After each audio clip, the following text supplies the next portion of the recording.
Part 2 na tayo ngayon. Maglalagay na ako ng ganito. Kasi nag-order pa kasi ako. Naging matagal ako eh.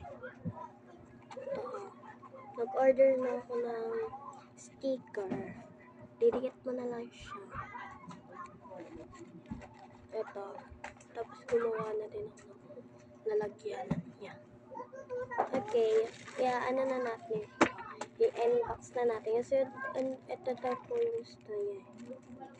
Oh my God, di pa lang mag-alcohol.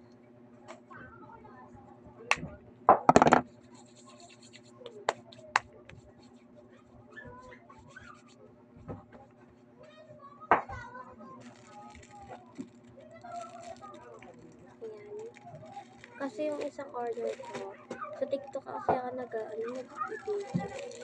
Ngayon lang ako mag-update sa YouTube.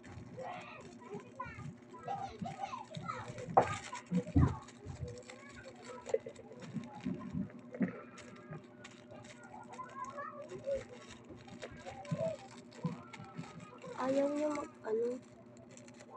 Wait lang.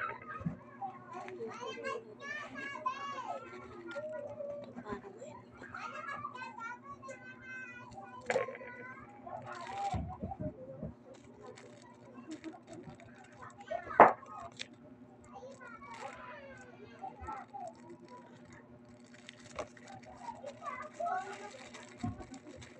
ito na.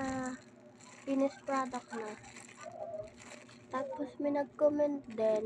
Gusto niya daw po ng ganito. Pentel. Kasi wala na akong nalagyan na ganito. Mga ganyan.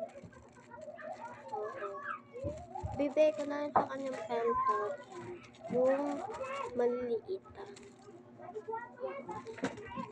Ito na. Dito na natin i-unbox natin at bago natin ibigay sa kanya.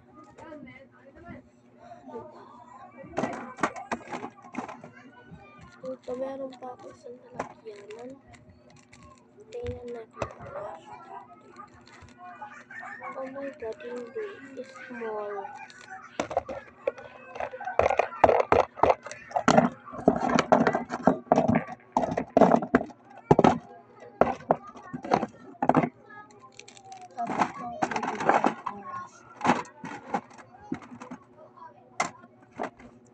Gusto niya na din na daw po ng eyeballs. Gusto niya ng eyeballs. Talagyan na natin dito. Ang unti na lang ba natin. Bye-bye. Bye-bye.